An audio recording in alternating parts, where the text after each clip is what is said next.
This episode of Talk Your Book is proudly brought to you by Stock Doctor. Yeah. Fundies called me up, told me to take a look, but stay stubborn as bulls and talk their own book. Get the money, get the money, get the money. Well, Nick Maclean, thanks very much for coming on Talk Your Book. I've been trying to get you on the show for a little while, and you've finally agreed. Why don't you start with telling us a little bit about Surrey Asset Management and what you guys look to invest in? Yeah, thanks for having me. Surrey Asset Management was formed in 2016 with myself and my business partner, Mike Woolhouse. My background has been in funds management and stockbroking for around 15, 16, 17 years. Same with Mike. We've been working together on and off over that journey. My most recent point of work was at Cooper Investors, who I believe you've chatted with in the past. Yeah.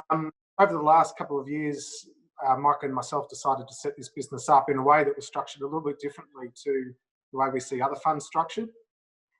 And by that, what I mean is we're a small cap focused business in terms of our benchmark is the Small Ordinaries Accumulation Index, but we have the levity to invest outside that, up to 30% of the fund outside that index, as well as going 100% to cash if needed. The rationale for that was twofold.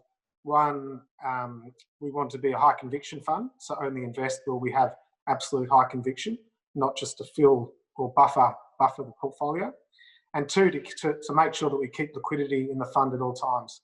What can often happen with small cap funds is they get stuck in the lower end of the market, the lobster pot end of the market, and then suffer liquidity issues, as we saw a month or two ago with the recent crisis. We're very much a bottom-up, process-driven organisation. We follow a very, very strict process. That's fundamental in value, but we overlay that with a very much a quantitative view. And what stock do you want to talk about today? Today, we talk about Xero, which is what was outside the top 100 index, but leaped the Small Ordinaries and went straight into the top 100 a couple of years ago or so.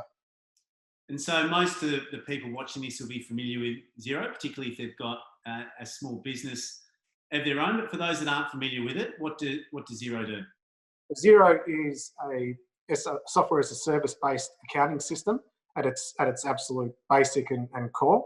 So that means small to medium enterprises, which is their focus, like Surrey Asset Management, will use them for their bookkeeping and accounting purposes.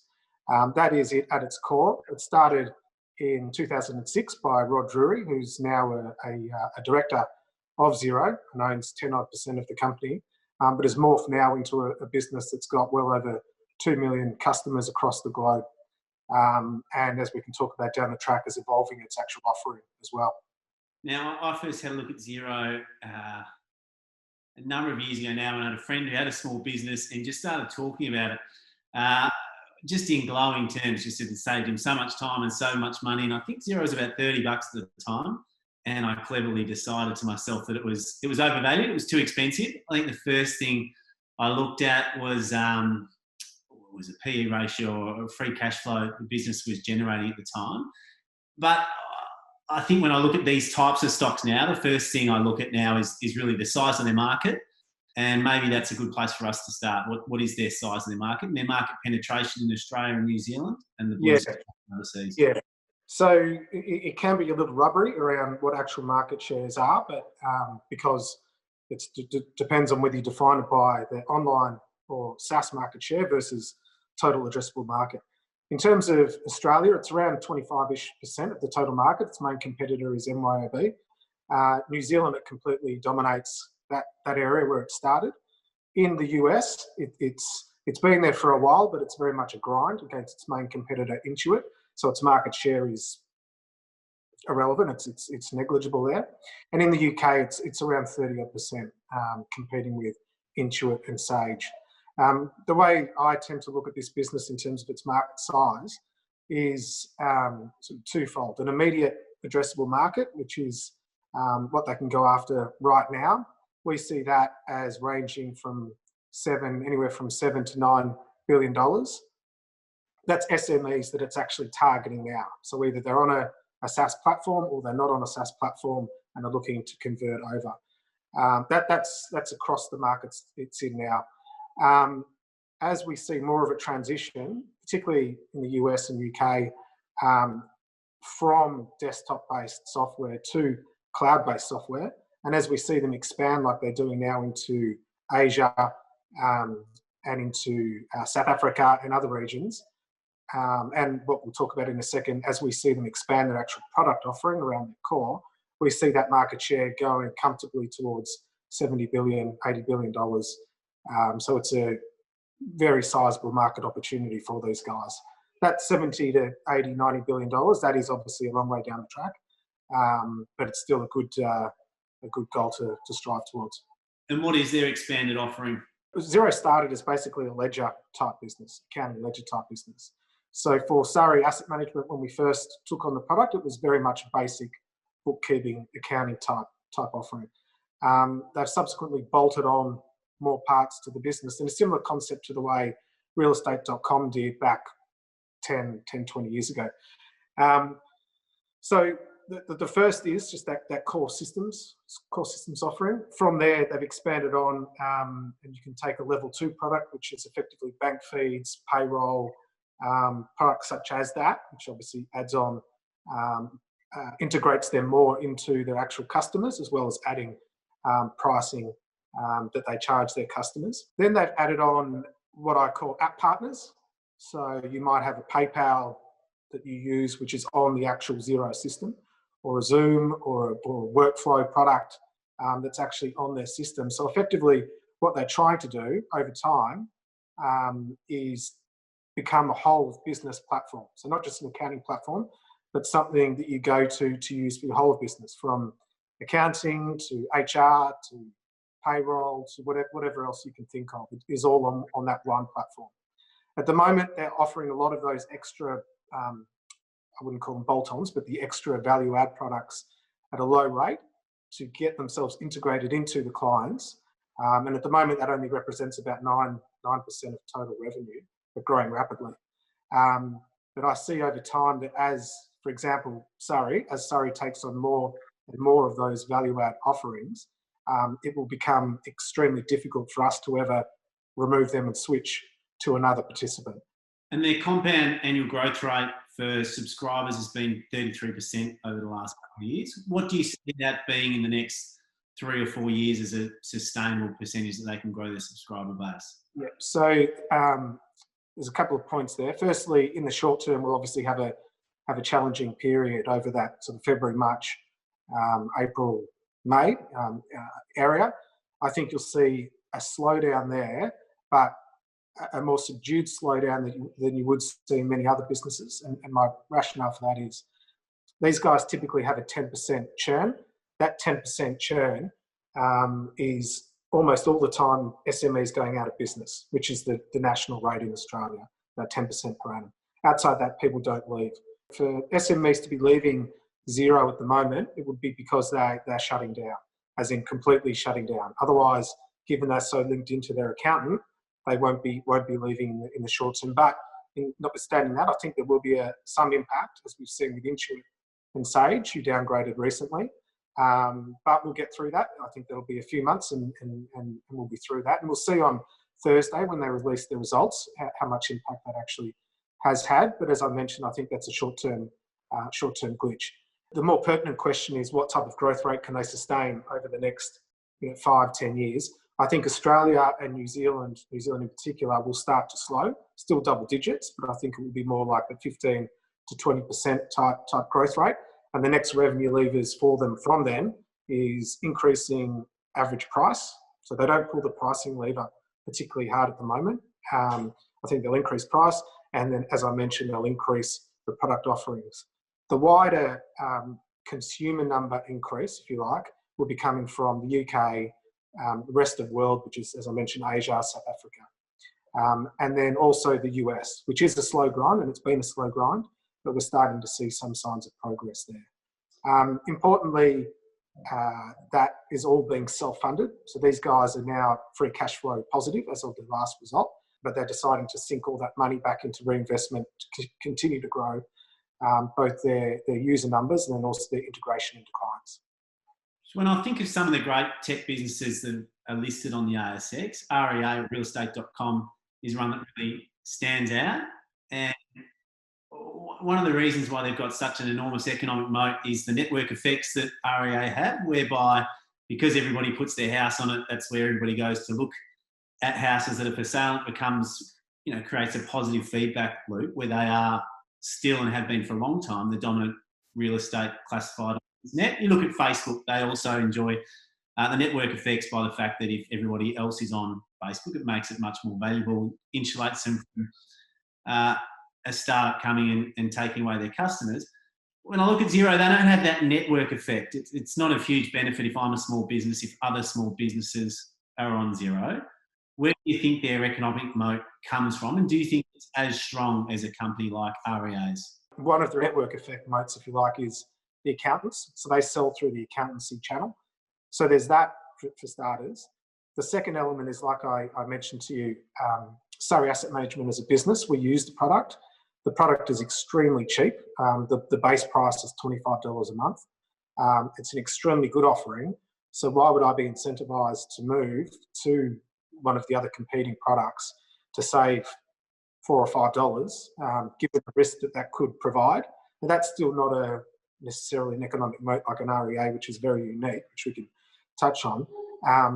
But the economic moat will come as they spread the product. So there's not much made about those ancillary products that they're developing. Like I mentioned, the apps, they have over 800 independent apps on their site that you can use, or on their platform that you can use, which once a business starts, 75% of its business operations are on Xero, there's no one else that can compete with that. So the way I see it compared to an REA is a little bit unique in terms of its immediate customer, being the real estate agent, doesn't actually pay the bill. It's the vendor who's selling that pays the bill. And they spent and spent and spent to win market share. And now there's not really any other alternative unless you go purely with domain, but it's one, you can use both. With Xero, they're doing almost exactly the same. They're spending and spending and spending, cash flow positive, but spending to grow their client base, grow their product development, to integrate into the businesses so that they become indispensable. So I'd actually argue that in 5 years, if these new products are taken up, which as we're seeing with the growth rates, they are being taken up, they will have a bigger economic moat than a Facebook has at the moment. To me, Facebook, it's a great business, but as we saw when they had to buy Instagram, or as we saw now with TikTok, which I'm sure you're on, Chris, you're doing it. Not on it extensively, Nick, but Chris Judd Invest and myself are investigating it very much at this stage. So there's a lot of these competing products. So my kids, I've got 3 young kids, they don't use Facebook at all. They're on TikTok or whatever else they're on. I don't want to know what they're on. So I'd argue that these guys, if they can continue as they are going now, will have a more powerful economic moat than most other businesses in Australia. So in terms of FY21 earnings, on a PE basis, it still looks like they're going to be around that 100 mark or north of 100 times earnings. I understand and get the reason why they're investing their cash so heavily, because they are growing so quickly. But when do you see that multiple starting to come down, where investors can start to eye off some of that free cash flow being returned to investors instead of being reinvested into the business? I look at it in a similar context to the way I look at Amazon. Clearly, they're totally different businesses.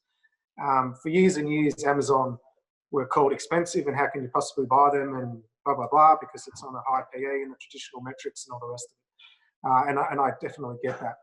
But what Amazon were effectively doing was taking their enormously cash generative business in terms of their marketplace operations, reinvesting that into both developing that platform, but then also building up their cloud-based business, which is now enormous. And now you're starting to see the benefits of that. In terms of answering your question, I would rather see Xero continue to reinvest all its free cash flow. Obviously, there's the law of diminishing returns, but continue to reinvest its existing balance sheet to create value down the track, continue to create value down the track so that in 5-10 years, it will be a size multiple of what it is now as opposed to me taking out the money in dividends, for example. So for them turning a profit, taking the money out in dividends and reinvesting it at, I'm assuming, a lower rate than what these guys are doing at the moment. So for now, if they turned out and said, okay, we are now cutting our capital expenditure or development, I would actually be concerned about that, because you would be subduing its longer term growth. In a very similar way to what we saw happen with MYOB when it was under private equity ownership, the focus was very much on free cash flow coming back to the shareholders at that time. When does that tap turn? Well, a lot of it will, for Xero, a lot of it will depend on its revenue growth, because, as I mentioned, the law of diminishing returns, there's only so much they can actually spend. So if their client base growth doubles from here, their R&D doesn't need to double from here, or you're not getting the value add. So as I mentioned, they're free cash flow positive now. I'd expect that over the next sort of 3, 4, 5 years to grow and grow. And when it does, it is a cash flow machine. So they're using their Australian business to subsidise growth into the US, UK, and the rest of the world. And over 5 to 10 years, I think that will, given the returns they're generating, I think that will be very, very accretive for shareholders who own the stock now. And the lower the 30-year bond yield is, the more attractive a business looks that has any growth profile, let alone a growth profile as strong as Xero. Is that something you keep an eye on when you're assessing stocks like this, around how highly growth is going to be valued down the track? Yes, I do. I always keep an eye on that, and clearly equities are extremely attractive now relative to bonds. Typically, what I've picked up in past work with places like Cooper Investors is it's often best to use a cost of capital that is quite similar through all cycles. And I know we've been at a very low point now, but we don't base our valuation at all on these record low, even negative interest rates. We try to look at it through the journey, so through a 10, 20-year journey. So the way I value it is in two ways. One is a discounted cash flow of the existing business and its growth, which, as you mentioned, would be affected by low yields, but I try to smooth that out. The second way we look at it is the long-term value of each customer that they have right now, and then the potential value of new customers. So we do it in two ways. We blend the two, and we get a valuation well in excess of where it is now. In saying all of that, that's all great, but as you know, as bond yields go up, stocks will typically come down. But we'd rather be in what we think is actually a very defensive, if this makes sense, it's a defensive business in its core operations and a high growth business in its future optionality. We'd rather be in that any day of the week than a stock that's on 20 times growing at 10 or 15% that will be impacted by higher interest rates. Well, Nick Maclean, I know right now you're currently the principal. You're running a funds management business. You're a head chef. You got a lot of things on your plate. So I really appreciate you taking the time and coming on Talkie Book. I've loved it. Yeah, thanks for having me on. Thanks very much. Okay.